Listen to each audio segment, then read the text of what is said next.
Baik, untuk mengisi sheet 14 ini, kita lihat keterangan terlebih dahulu. Untuk jabatan diisi dengan mengambil referensi pada tabel gaji berdasarkan kode jabatan pada ID karyawan. Oke, untuk kode jabatannya ada di sini.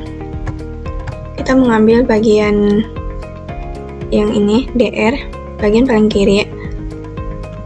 Dan kita lihat dari tabel gaji dan tunjangan ini bentuknya vertikal, jadi kita menggunakan rumus VLOOKUP. Oke, langsung saja.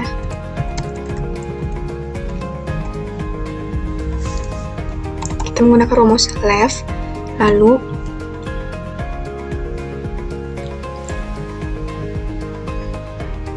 C7 ID karyawan, lalu kita ketik 2.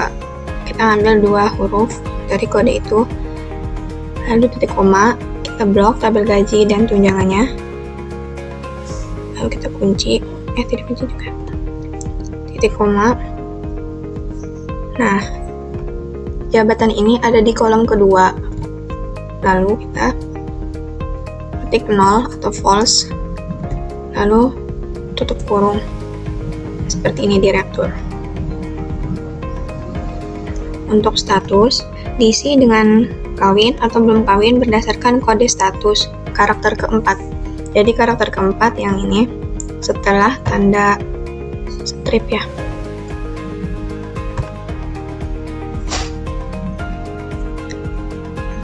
Nah, ini ada di tengah. Jadi kita menggunakan rumus if dan juga mid. Oke, langsung saja. Jika keterangannya K itu kawin, B itu belum kawin, sama dengan if mid karena dia ada di tengah ya.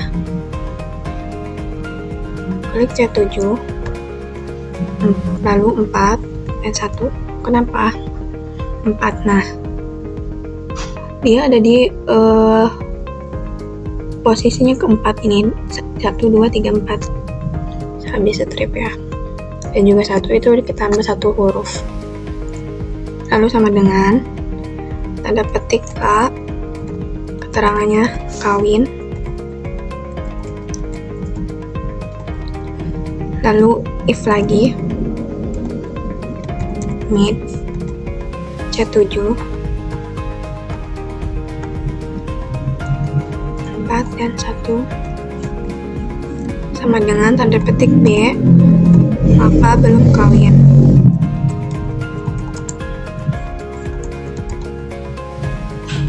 Lalu tanda petik lagi, tutup 2, enter. Nah, benar ya. Untuk keterangan ini B belum kawin. Untuk tahun masuk diisi dengan mengambil 4 karakter setelah titik ya. Berarti yang ini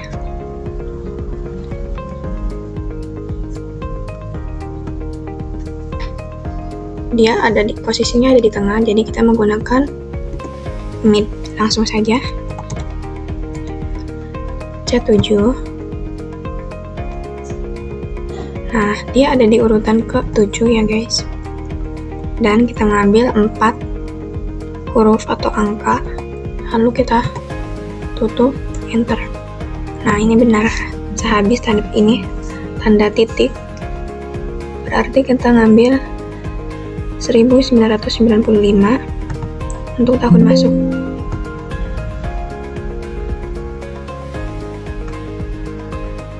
Nah, untuk gaji pokok diisi dengan mengambil referensi dari tabel gaji berdasarkan kode jabatan pada ID karyawan.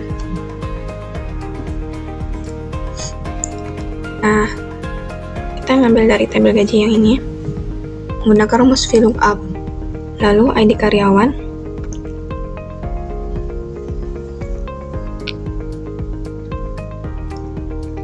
oke, kita langsung saja deh VLOOKUP.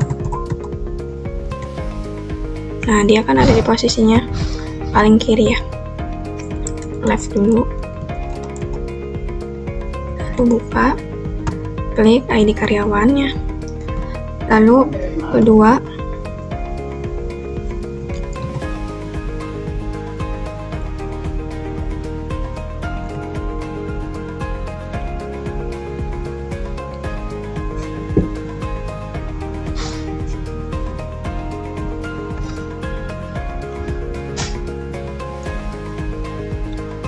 Nah, untuk gaji pokok ada di kolom ke-5 ya.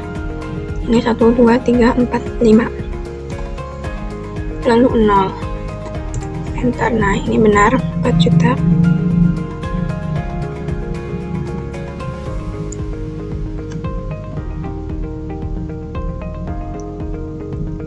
Untuk tunjangan, diisi dengan mengambil referensi dari tabel gaji berdasarkan kode jabatan dan kode status pada ID karyawan.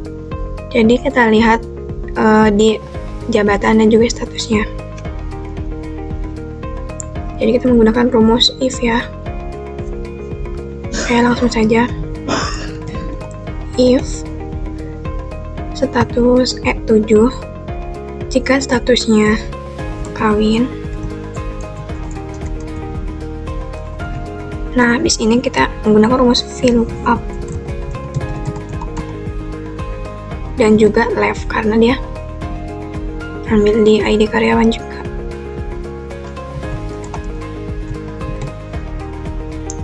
Lalu kita klik ID karyawan, ini 2, titik koma, kita blok tabel gaji, titik koma lagi. Nah, kawin ini, tunjangan kawin ini ada di kolom ketiga. Lalu 0, tutup, kita ketik lagi if, seperti tadi, klik E7, status kawin, status belum kawin ya sekarang.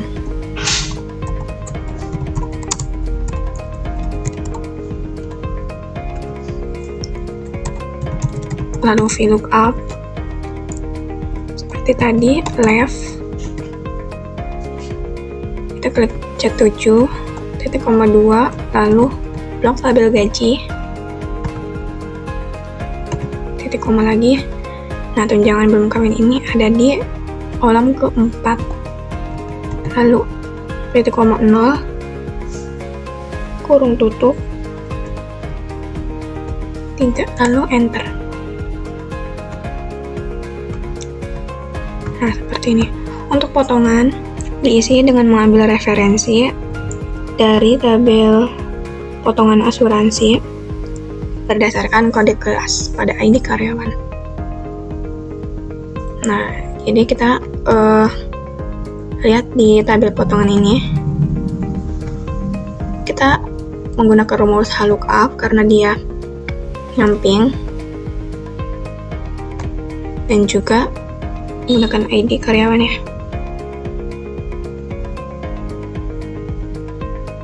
Menggunakan rumus MID karena ini ada di tengah-tengah. Kita langsung saja VLOOKUP,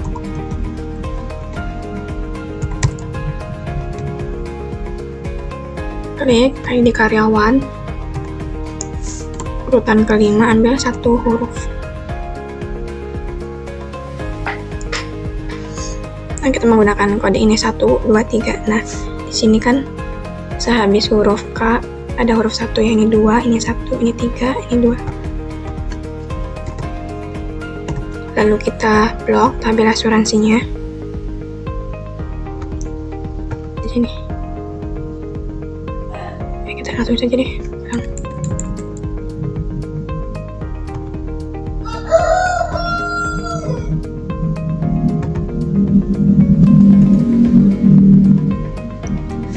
Nah, karena tarifnya ada di posisi kedua, ini yang kodenya. Lalu kita klik 2, lalu 0, lalu enter. Selanjutnya untuk gaji bersih. Gaji bersih itu diisi dengan penjumlahan dari gaji pokok ditambah tunjangan. Jadi gaji pokok ditambah tunjangan lalu dikurangi dengan potongan. Oke, langsung saja. Gaji pokok ditambah dengan kurung dulu tunjangan lalu dikurangi dengan potongan.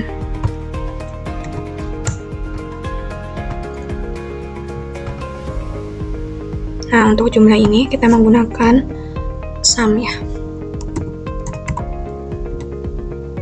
Kita blok dari gaji pokok sampai bawah lalu enter. Untuk gaji tertinggi kita menggunakan rumus MAX atau match ya.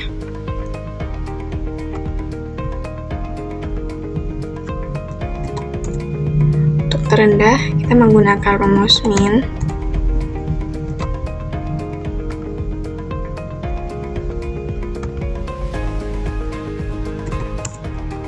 Rata-rata menggunakan rumus average.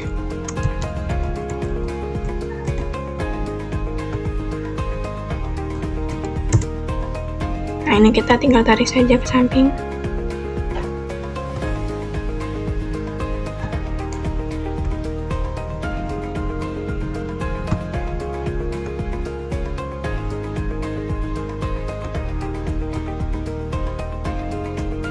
Nah, sudah seperti ini. Selesai semuanya. Cukup sekian dari saya. Semoga bermanfaat. Bye.